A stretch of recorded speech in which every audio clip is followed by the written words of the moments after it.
Hello friends, master Dilip ji channel में आपका फिर से बहुत बहुत स्वागत है। जैसा कि पिछली कक्षा में हम लोग संख्या और उसके प्रकार के बारे में विस्तृत जानकारी प्राप्त किए थे, अब हम लोग उससे आगे बढ़ने का प्रयास करते हैं और हम आपको वास्तविक संख्याओं के बारे में संपूर्ण जानकारी देंगे कि वास्तविक संख्याएं हैं क्या, उसके अंतर्गत कौन कौन सी संख्याएं आती हैं आदि विस्तृत जानकारी आपको हम सरल और सहज भाषा में प्रयास करेंगे देने का। तो आइए हम लोग आज वास्तविक संख्याएं और उनके अंतर्गत आने वाली सभी संख्याओं के बारे में संपूर्ण जानकारी प्राप्त करते हैं। तो उनके अंतर्गत परिमेय संख्या, अपरिमेय संख्या आदि बहुत सारी संख्याएं आती हैं। तो पहले हम लोग परिमेय संख्या और अपरिमेय संख्याओं के बारे में जानकारी प्राप्त करते हैं। उसके बाद सम संख्याएं, विषम संख्याएं, प्राकृतिक संख्याएं, पूर्ण संख्याएं, पूर्णांक आदि, भाज्य संख्याएं, अभाज्य संख्याएं, सहभाज्य संख्याएं आदि बहुत सारी संख्याएं होती हैं। तो हम लोग सबके बारे में जानने का प्रयास करेंगे। तो पहले हम लोग परिमेय संख्या और अपरिमेय संख्या के बारे में जानते हैं। तो आइए जानते हैं कि परिमेय संख्या है क्या। परिमेय संख्या को इंग्लिश में रेशनल नंबर कहते हैं, अपरिमेय संख्या को इंग्लिश में इर्रेशनल नंबर कहते हैं। तो आखिर परिमेय संख्या है क्या?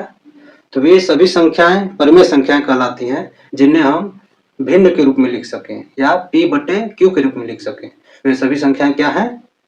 परिमेय संख्याएं हैं। और अपरिमेय संख्याएं क्या होती हैं? वे सभी संख्याएं जिन्हें p बटा q के रूप में या भिन्न के रूप में न लिख पाए उन्हें क्या कहते हैं? अपरिमेय संख्याएं कहते हैं। तो आइए जानते हैं परिमेय संख्या। वे सभी संख्याएं जिन्हें p बटा q के रूप में लिखा जा सके जहां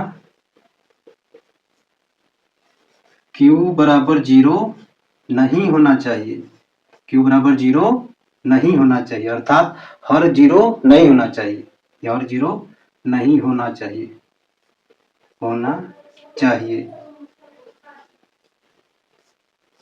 उसे क्या कहते हैं? परिमेय संख्याएं कहते हैं। उन्हें परिमेय संख्याएं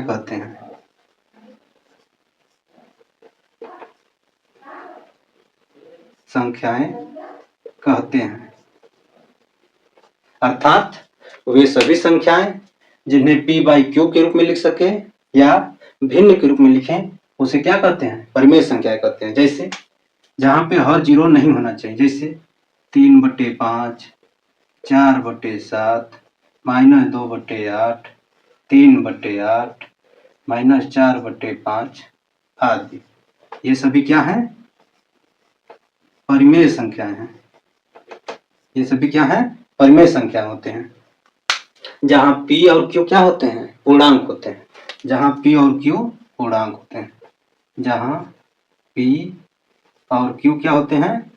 पूर्णांक होते हैं, मतलब पूर्ण अंक होते हैं।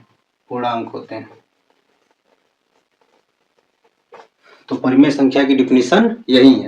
परिमेय संख्या को सरल भाषा में क्या कह सकते हैं कि वे सभी संख्याएं जिन्हें भिन्न के रूप में लिखा जाए या p बटे q के रूप में लिखा जाए उन्हें क्या कहते हैं? परिमेय संख्याएं। और शर्त क्या होती है कि जहां पे इसका हर या q 0 नहीं होना चाहिए, यानी डिनोमिनेटर 0 नहीं होना चाहिए, उसे क्या कहते हैं? परिमेय संख्या या रेशनल नंबर कहते हैं। आइए अपरिमेय संख्या के बारे में जानने का कोशिश करते हैं कि अपरिमेय संख्या होती क्या है। अपरिमेय संख्या क्या होती है? वे सभी संख्याएं जिन्हें p बटा q के रूप में न लिखा जा सके। तो वे सभी संख्याएं जिन्हें p बटा q के रूप में न लिखा जा सके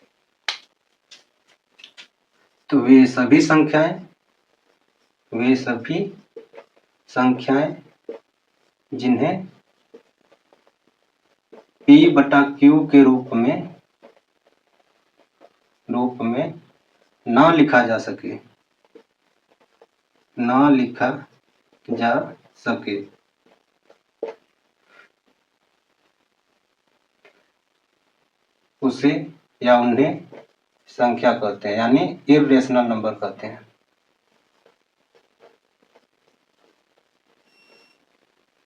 इर्रेशनल नंबर में इनकी एक पहचान हम बता सकते हैं कि इर्रेशनल नंबर आप पहचान कैसे सकते हैं ऐसी सभी संख्याएं जिनका पूर्ण वर्गमूल न हो। ऐसी सभी संख्याएं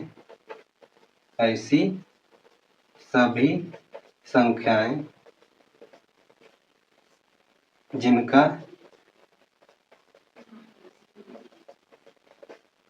पूर्ण वर्गमूल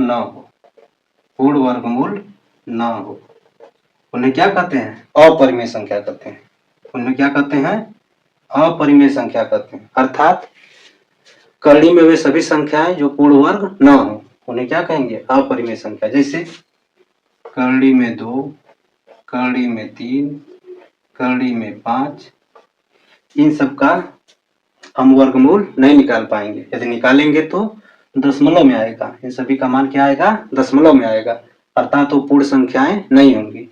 तो ऐसी सभी संख्याएं जो करड़ी में जिनका पूर्ण वर्गमूल न हो आदि। यदि हम करड़ी में 4 को ले लें तो करड़ी में 4 का वर्गमूल 2 होता है। करड़ी में 4 का वर्गमूल 2 होता है, क्योंकि करड़ी में 4 को हम लिख सकते हैं 2 गुणे 2। तो वर्गमूल क्या होता है? जो 2 संख्या होती हैं उसका एक अंक, अर्थात 2। तो 4 का वर्गमूल क्या है? 2। 4 का वर्गमूल क्या है? 2। तो 2 एक क्या है? पूर्ण संख्या है। क्या है? पूर्ण संख्या है, अर्थात यह एक परिमेय संख्या होगी। परिमेय संख्या। जबकि करड़ी में 2, करड़ी में 3, करड़ी में 5 जो है ये अपरिमेय संख्या होंगी, क्योंकि इनका वर्गमूल नहीं निकाला जा सकता। यदि वर्गमूल निकालेंगे तो इनका वर्गमूल दशमलव में आएगा, पॉइंट में आएगा। जबकि करड़ी में 4 का वर्गमूल 2, जो कि एक पूर्ण संख्या है, अर्थात यह एक परिमेय संख्या है।